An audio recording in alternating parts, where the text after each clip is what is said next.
بسم اللہ الرحمن الرحیم۔ جب کوئی انسان استغفر اللہ کہتا ہے تو اس کے جواب میں اللہ کیا فرماتے ہیں؟ استغفر اللہ پڑھتے وقت بندے کے ساتھ کیا ہوتا ہے؟ کہیں آپ یہ غلطی تو نہیں کرتے؟ حضرت محمد مصطفیٰ صلی اللہ علیہ وسلم نے فرمایا، خدا کی قسم میں دن میں 70 سے زیادہ مرتبہ اللہ سے استغفار کرتا ہوں اور اس کی بارگاہ میں توبہ کرتا ہوں۔ بہت سارے لوگوں کی زبان پر استغفر اللہ کے الفاظ ہوا کرتے ہیں۔ کوئی غلط بات ہوئی تو انہوں نے استغفر اللہ پڑھا تو لوگ استغفر اللہ کہنے کے عادی ہو جاتے ہیں۔ استغفر اللہ کا مطلب ہے کہ اے اللہ تو ہمیں بخش دے۔ صرف استغفر اللہ کہہ دینے سے آپ کی توبہ قبول نہیں ہوتی، کیونکہ استغفر اللہ عام طور سے جو لوگ بولتے ہیں وہ ان کی زبان پر رٹے ہوئے الفاظ ہیں، تو بس وہ استغفر اللہ ان کی عادت میں ہے، تو عادت میں ہونے کی وجہ سے اگر کوئی انسان استغفر اللہ بول رہا ہے تو اس سے اس کے گناہوں کی بخشش نہیں ہوگی۔ آپ صلی اللہ علیہ وسلم نے فرمایا، گناہوں پہ شرمندہ ہونا تو توبہ ہے، اور جب کوئی انسان اللہ کی بارگاہ میں توبہ کرتا ہے تو اللہ تعالیٰ 7ویں آسمان سے پہلے آسمان پر آ کر ایک خاص نگاہ ڈالتا ہے، ایک توجہ فرماتا ہے اور بندے سے کہتا ہے کہ میرے بندے آؤ، میں کب سے تیرے انتظار میں تھا، لوٹ آؤ، اپنے رب کی مرضی کی طرف لوٹ آؤ، اپنے رب کی مغفرت کی طرف۔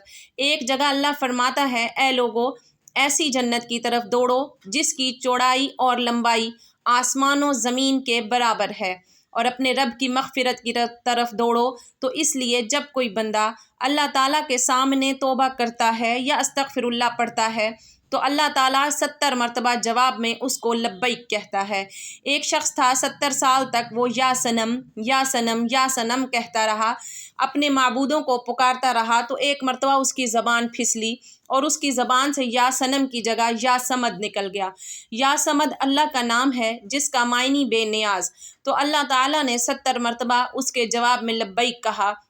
ایک روایت میں آتا ہے کہ 70,000 دفعہ اللہ تعالیٰ نے لبیک کہا، یعنی اے میرے بندے، تیرا رب حاضر ہے، کیا چاہتا ہے؟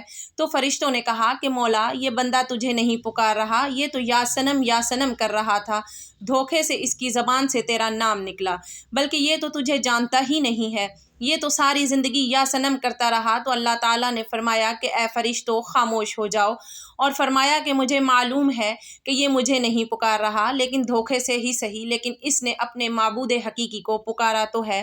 اگر میں نے بھی اس کے سوال پر اس کو جواب نہ دیا تو پھر مجھ میں اور ان میں کیا فرق رہے گا؟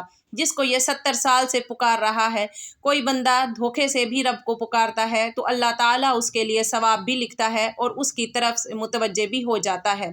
تو اگر ایسے ہی کسی انسان کی زبان پر استغفر اللہ جیسے الفاظ رہتے ہیں تو یہ بے فائدہ نہیں ہیں، بلکہ بہت اچھی چیز ہے۔ اور اگر انسان نے اس نیت سے استغفر اللہ پڑھا کہ اس نے جو گناہ کیے ہیں ان کی معافی مل جائے تو اس کے تمام گناہوں کو اللہ تعالیٰ معاف فرما دے گا۔ جو استغفار کو لازم کر لے، اللہ پاک اس کی تمام مشکلوں میں آسانی، ہر غم سے آزادی، اور اسے وہاں سے روزی دے گا جہاں سے اس کا گمان بھی نہ ہو۔ استغفار سے دلوں کا زنگ دور ہوتا ہے۔ جب بندہ اپنے گناہوں سے توبہ کرتا ہے تو اللہ کریم لکھنے والے فرشتوں کو اس کے گناہ بھلا دیتا ہے، اسی طرح اس کے اوضاع یعنی ہاتھ پاؤں کو بھی بھلا دیتا ہے، اور زمین سے اس کے نشانات بھی مٹا دیتا ہے، یہاں تک کہ قیامت کے دن جب وہ اللہ پاک سے ملے گا تو اللہ پاک کی طرف سے اس کے گناہ پر کوئی گواہ نہ ہوگا۔ حضرت سیدنا حسن بصری رحمۃ اللہ علیہ کے پاس ایک شخص آیا اور اس نے خشک سالی کی شکایت کی۔ آپ رحمۃ اللہ علیہ نے اسے استغفار کرنے کا حکم دیا۔ پھر دوسرا شخص آیا، اس نے تنگ دستی کی شکایت کی تو اسے بھی یہی حکم فرمایا۔ پھر تیسرا شخص آیا، اس نے اولاد نہ ہونے کی شکایت کی تو اس سے بھی یہی فرمایا۔ پھر چوتھا شخص آیا، اس نے اپنی زمین کی پیداوار کم ہونے کی شکایت کی تو اس سے بھی یہی فرمایا۔ حضرت ربیع بن صبیح رحمۃ اللہ علیہ وہاں حاضر تھے۔ انہوں نے عرض کی کہ آپ کے پاس چند لوگ آئیں اور انہوں نے مختلف حاجتیں پیش کیں۔ آپ نے سب کو ایک ہی جواب دیا کہ استغفار کرو، تو آپ رحمۃ اللہ علیہ نے ان کے سامنے یہ آیات پڑھیں جن میں استغفار کو بارش، مال، اولاد اور باغات کے عطا ہونے کا سبب فرمایا گیا ہے۔ ترجمہ کنز الایمان۔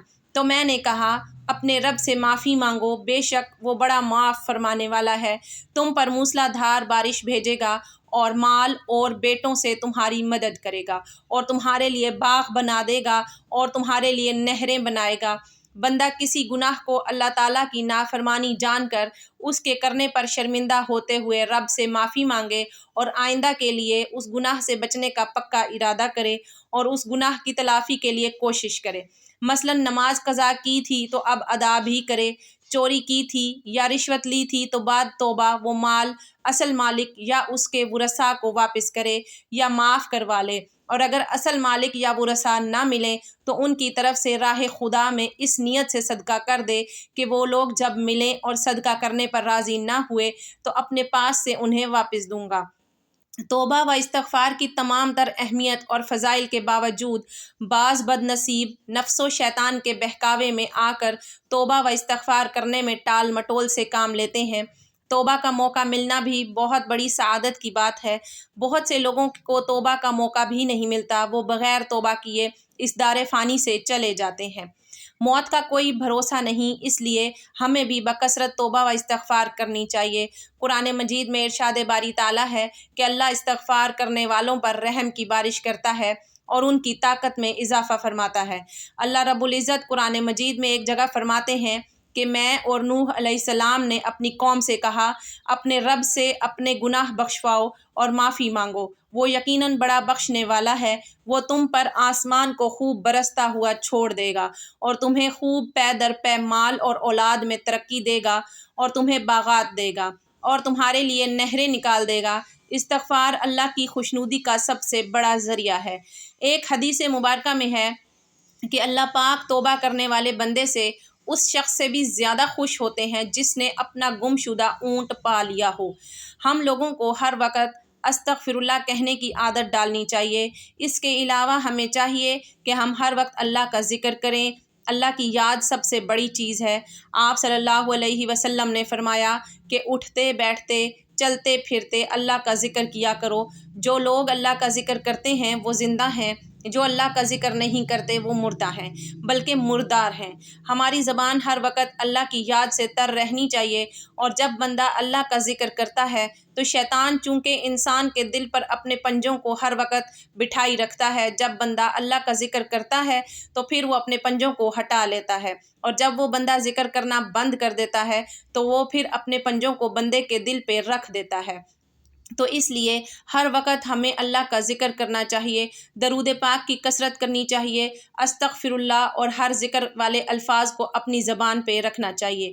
اللہ پاک سے دعا ہے کہ ہمیں گناہوں سے بچنے اور سچی توبہ کی توفیق عطا فرمائے، آمین۔ ناظرین، کمنٹ باکس میں اللہ تعالیٰ کے ناموں میں سے ایک نام ضرور ٹائپ کریں۔